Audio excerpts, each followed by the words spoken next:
దేవునికి స్తోత్రం. రెండు చేతులు పైకెత్తి ఒకసారి ప్రభుని స్తుతిద్దాం. హల్లెలూయా. ప్రభు అయిన యేసు క్రీస్తు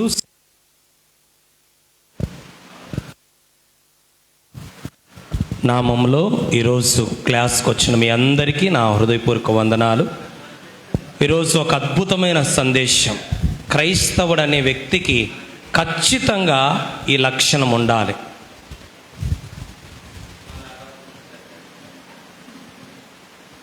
వాళ్ళు టీచర్స్ ఉన్నప్పుడు నేను చెప్పను, టీచర్సే చెప్పండి అని చెప్పారు. మీరు లేనప్పుడు నేను చెప్తానంటే లేదు, నేనున్నప్పుడు కూడా చెప్పాలా? సరే, మంచిది.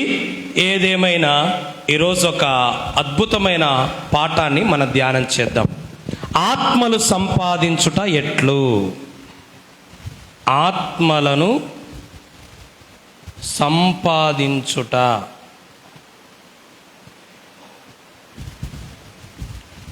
ఎట్లు, లేకపోతే ఎలా?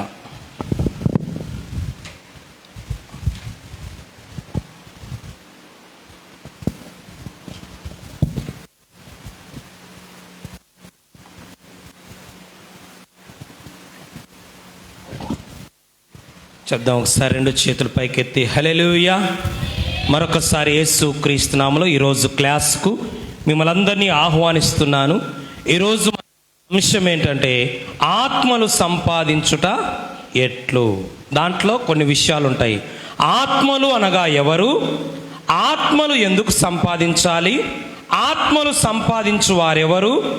ఆత్మలు సంపాదించుటకు కావలసిన లక్షణాలు, ఆత్మలు సంపాదించడానికి మనం కలిగి ఉండాల్సిన ప్లాను, అలాగనే ఆత్మలు సంపాదించడము ఎలాగూ, ఆత్మలు సంపాదించడంలో ఎదురయ్యే సమస్యలు, ఆత్మలు సంపాదికునికి ఉండాల్సిన లక్షణాలు, అలాగనే ఆత్మలు సంపాదించే వారికి కలిగే లాభాలు.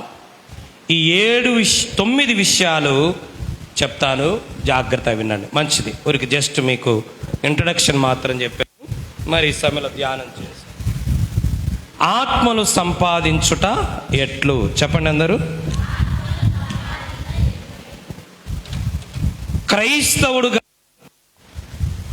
క్రైస్తవులుగా పిలువబడి యేసు ప్రభు దేవుడు, యేసు ప్రభు రక్షకుడు, యేసు ప్రభు శిష్యుడను, యేసు ప్రభు అనుచరుడని ఎవరన్నా అనుకుంటే అతడు ఖచ్చితంగా ఈ అంశము తెలుసుకొని ఉండాలి. ఏమిటది? ఆత్మలు సంపాదించుట ఎట్లు. మనకు తెలుసు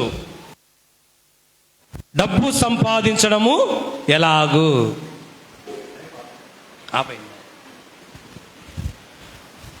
చూడు, డబ్బులు సంపాదించడము ఎలా?